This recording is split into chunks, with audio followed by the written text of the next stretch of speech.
All right, so this is week number 1 with Bell's palsy.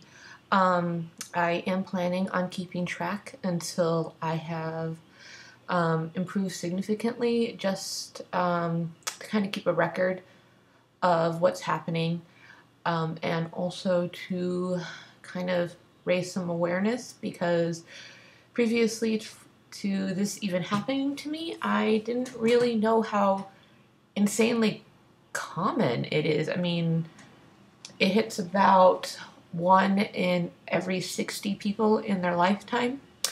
And so it's surprising that there isn't a lot more information about it out there. So here we go. For those of you who do not know what Bell's palsy is, no one's quite sure what causes it. I have read some information that it's caused by a variant of the herpes virus, delightful. But really it could be anything.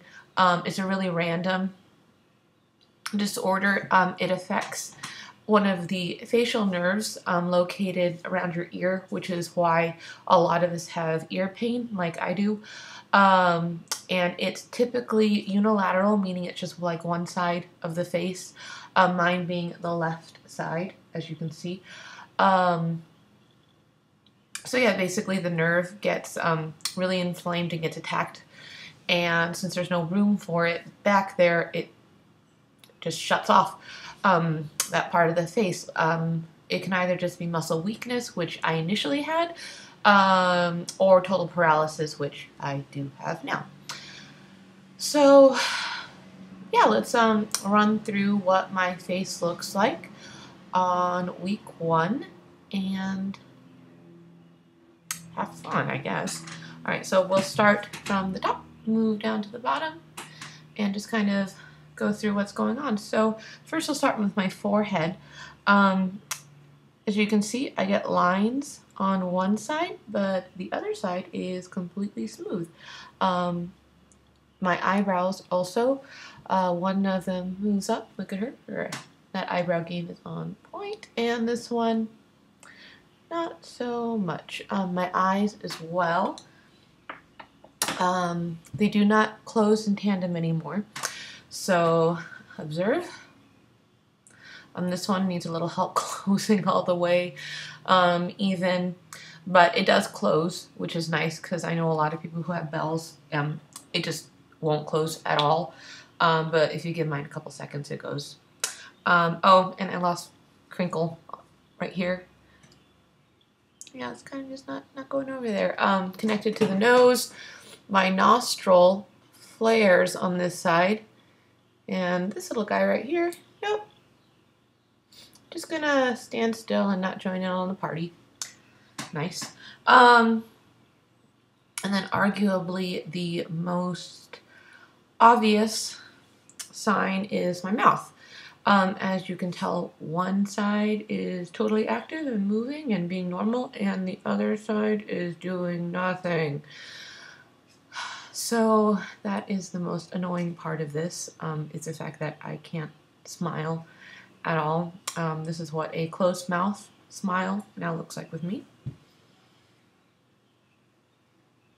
And an open tooth smile, this is what it looks like now. Like Two-Face. Trying really hard to get this side to go up, but it ain't doing a thing, so there we go. So what I've been doing in this first week is I got prescribed prednisone as well as an antiviral medication. I don't know if I mentioned this, but I'm also pregnant, 35 weeks pregnant. She's almost here. Yeah, this affliction seems to go after pregnant people in their third trimester a lot more than it does others. So take that for what you will. But yeah, both of those medications are totally safe for my baby, so that's good.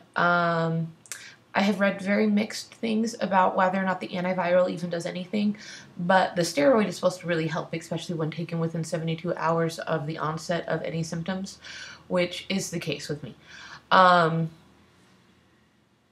So there's that. I was doing some facial exercises, but I read a lot about how that may not necessarily be the best course of action because it can cause syncophagia, which is like if I were to close this eye, like this part of my mouth would flip up or just the nerves would get all weird. So I'm not going to force it as much as I would really like to.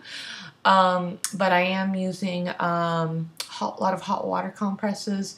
Got a heating pad, which actually seems to help a lot with the pain more than anything else because I am having a lot of really weird ear pain. So yeah, I am just going to keep doing this every week. I think a lot of it is for me as well, is just so if there are improvements, I can see them because I know that they're going to take a while. This condition can last anywhere from starting to get better at 2 weeks to, I mean, people take a year to get better from this, or some people don't even get better at all. My mother actually, we're not sure, but we're pretty sure she had Bell's palsy when she was very young, and she does have quite significant facial paralysis. And I would really rather not, but I don't want to try to focus on that because I know stress isn't going to help me, isn't going to help the pregnancy any, and it's not going to help my face get any better by stressing out about it.